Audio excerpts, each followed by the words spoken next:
Ошол ибадаттардын бири, ийгиликке жеткире турган жакшылыктардын бири бул келе жаткан Курбан айт майрамы туугандар.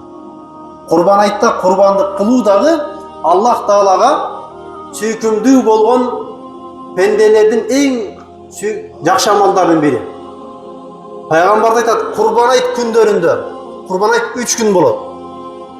Курбан айт күндөрүндө пенделердин курбандык чалгандан жакшыраак амал болбойт экен да. Курбандык чалыш керек экен. Эми курбандыкты ким чалат? Албетте курбандык чалганга кудурети жеткен, короосунда кою бар, колунда тыйыны бар, курсагы ток, курбандык чалганга мүмкүнчүлүгү бар ар бир инсан курбандык чалганы жакшы болот туугандар. Өткөн саат айтканбыз, кээ бир инсандар курбандык чалуусу важип болот, курбандык чалбаса күнөөкөр болот. Кээ бир инсандар курбандык чалуусу ыктыярдуу дегенбиз. Бул жердеги көпчүлүк инсандар ыктыярдуу да. Важип болгондор азыраак болушу мүмкүн, ыктыярдуулар көп. Ошол ыктыярдуулар Алла ыраазылыгы үчүн биз сой албай турган болсок, ийгиликке жетишибизге да бир тепкич артта калат экенбиз да.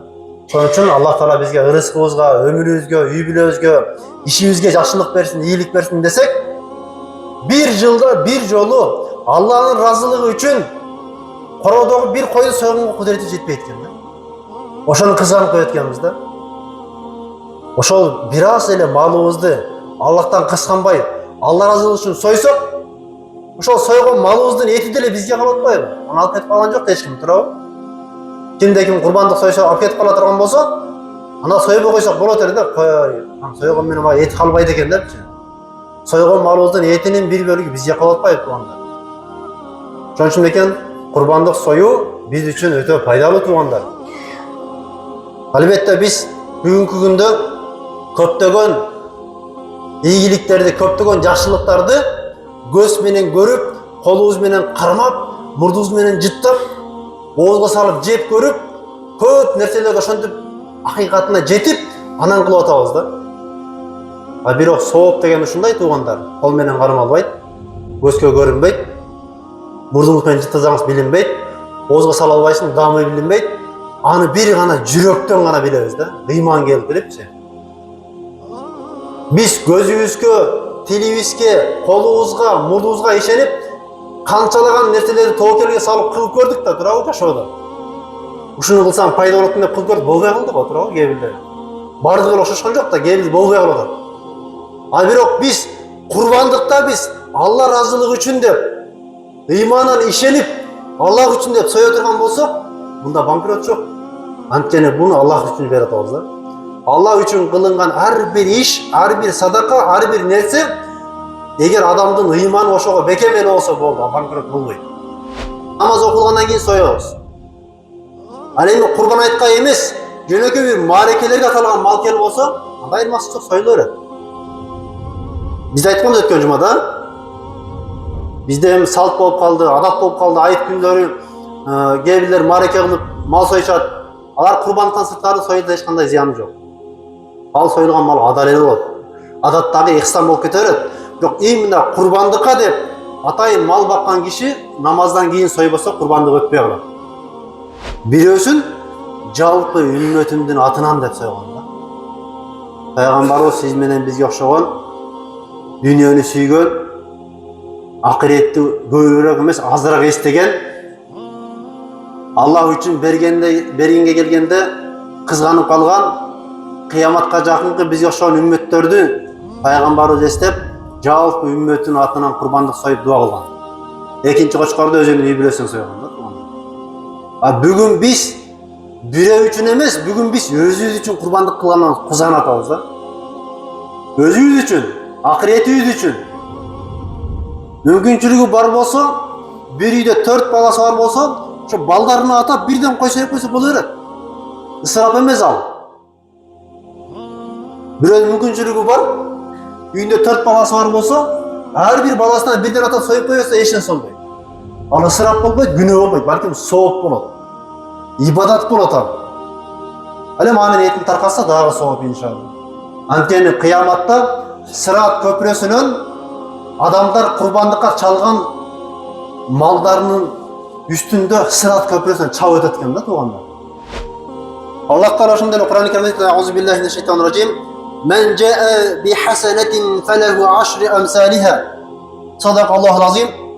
Кимде-ким кыяматта bir жакшылык менен келе турган болсо, ал кылган bir жакшылыгынын эсебинен Аллах Таала 10 эсе кылып берет экен да. Бул дүйнөдө bir жакшылык кылып койсок, ахиретте Аллах Таала ошо кылган bir жакшылыгыбызды 10 эсе кылып берет. Ал эми bir жамандык кылып койсо, ал ошондой эле bir жамандык кылып жазып күнөө жазылат экен да. Bir сооп ишке Аллах Таала 10 эсе кылып жазып берсе, bir күнөө ишти Аллах Таала 1 эле кылып жазып берет экен да, экөө кылбайт. Калбаса кечирип жок кылып салат экен да.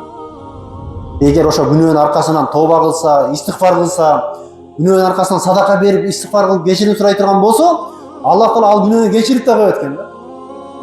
Ал эми bir жакшылык кылып туруп, сооп иш кыла турган болсо, Аллах Таала аны 10 эсе кылып көбөйтүп берет. Ошон үчүн туугандар, Курбан айт күндөрүндө курбандыкка союлган малдын денесинде канча түк болсо, канча тамчы кан болсо, канча килограмм эт болсо, канча муун сөөк болсо, алардын ар бири өзүнчө эсептелип, ошончо жакшылык кылганын сообу берилип атпайбы? Бери келбеген тууганым келип калыптыр деп, досуңдан, тууганыңдан, кудаңдан, үйүңдө болбосо дагы бирөөдөн карызга болсо да келип не кыласың? Кой, ушу кыргыздын салтын бузбайын. Конок келиптир, сыйлап коеюн деп, ошол кишиге bir кол союп сыйлайбыз да турабы? Ошол досубуз, тууганыбыз, Кудабыз үчүн тапкан bir козуну биз курбандык күндөрүндө Кудай үчүн таба албайбызбы? Мейли жок инсандарга ишенсе дебеймин. Барлар деле сойбой коет атпайбы? Кызганыччы. Кем кала тургансыз. Ошон үчүн туугандар эмне кылайлы? Курбандык сойгонго мүмкүнчүлүгү барлар кызганбайлы. Биз Кудайды олунан кызганбасак, Аллах Таала бизге өзү рызкынын берекесин берип коет. Аллах Таала айтат Кур'ан-ы Каримде, эгерде адамдар ыйман келтирип, ошо келтирген ыйманында бекем болуп, таквадар болсо, анда биз аларга асман жана жердеги рызкынын эшиктерин ачып салмакпыз дейт да.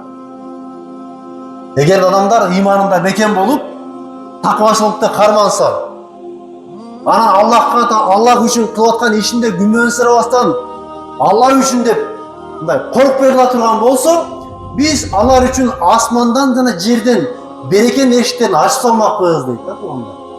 Асмандын берекеси жаан-чачын болот, кар жайт, жамгыр жайт, мол түшүм болот. Жердин берекеси эгин-тегин, мал келиби, соодабыз жакшы болот туугандар. Бул дүйнөнүн пайдасын айтып берсек баарыбызга жагат. Ал эми курбандыкка мал сойгондун пайдасы бул дүйнөбүзгө дагы, акыретибизге да пайдасы тиет туугандар. Ошон үчүн курбандыкка мал союуда эч качан ойлонбойлу да, коркпойлу. Бар болсо таап союп салыш керек. Жок болсо майла жок. Кудай калса кийинки жылы соем деп жакшы ниет кылып коюш керек. Жакшы ниет жарым ырыс дейт туугандар. Аллах Таала ниет кылган инсандын ниетине да сооп берет экен туугандар. Bir kişi bir жакшылык кылам деп ниет кылса, бирок ошол ниет кылып туруп, ошол жакшылык ишти кыла албай койсо, Аллах Таала ал кишиге bir сооп жазат экен да. Ошо ниет кылгандыгы үчүн. Ал эми bir жакшылыкты ниет кылып, ошону ишке ашыра турган болсо, Аллах Таала ал кишинин ыхласына жараша 10 эседен 70 эсеге чейин көбөйтүп коет. Ошон үчүн туугандар, жакшылыкты ниет кылгандан качпайлы. Жакшылыкты ниет кыла берели коркпостон. Курбандыкка союлган малдын эти 3кө бөлүнөт. Bir бөлүгү айылдагы муктаж үйлөргө берилет. Bir бөлүгүн өзүңүз холодильникке салып коесуз. Bir бөлүгүн ошол үйүңүздө бышырып туруп, кааласаңыз туугандарды, досторду чакырып берип коесуз. Кааласаңыз бышырбай эле дос туугандарга бөлүп таркатып койсоңуз боло берет. Туңуздарбы? Курбандыкка союлган малдын этин 3кө бөлөбүз дагы. Bir бөлүгү айылдагы муктаж үйлөргө берилет. Bir бөлүгү туугандарга, досторго, коңшуларга таркатылат. Bir бөлүгүн өзүңүз бала чакаңыз менен алып калып жесеңиз, мына ушул сүннөт болот. 3кө бөлгөн.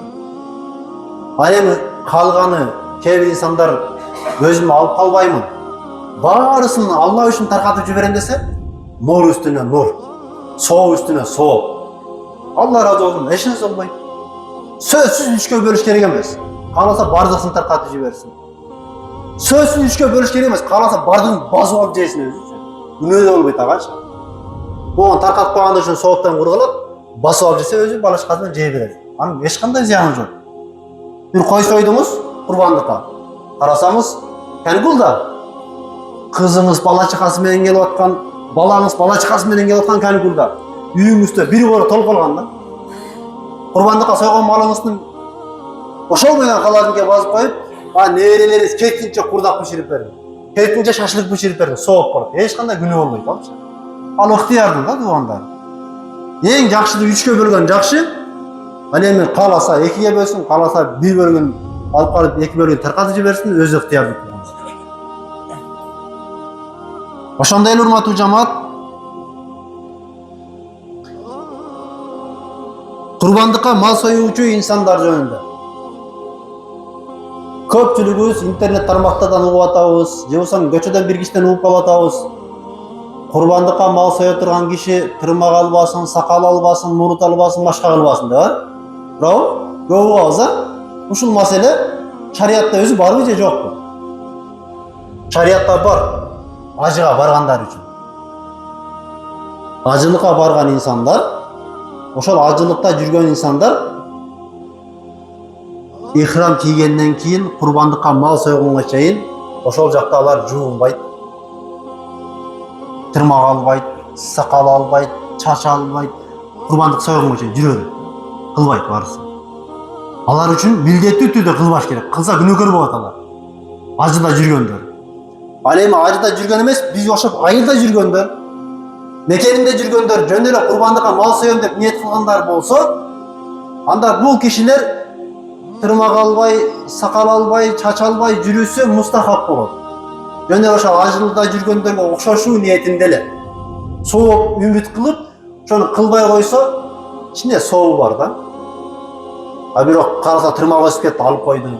Эйман кабыра турган экен, мурут өсүп кетти, кырып койду. Чач өсүп кеткен кыскартып алды, эч нерсе болбойт. Ал күнөө да болбойт, курбандыкты малына тоскоол да этпейт ал. Болгону мустахап амалды таштагандык үчүн күнөөкөр эмес ал. Сооптан эле куру калды, кичине сооптон куру калды да.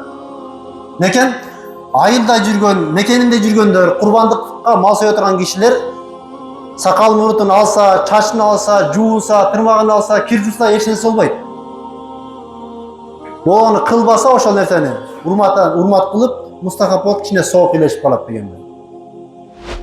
Көп убакыттардан бери мешитибиздин алдында ашкананын курулуш иштери жүрүп атат. Кудайга шүгүр, акыркы 15 күндөн бери Ашар жолунда бир канча иштерди бүтөрүп атабыз. Жалпы элден биз ыраазыбыз да туугандар. Элчилик менен көп иш кылдык, Кудайга шүгүр. Келгени келип, келбегени которуп, салым кошуп, бирөөсү күчү менен, бирөөсү акчасы менен, бирөөсү батасы менен дегендей. Ошон үчүн мекен жалпы эл журтка, жалпы агайнилерге ыраазычылык билдирем, рахмат айтам. ربنا آتنا في الدنيا حسنة وفي الآخرة حسنة وقنا عذاب النار برحمتك يا أرحم الله.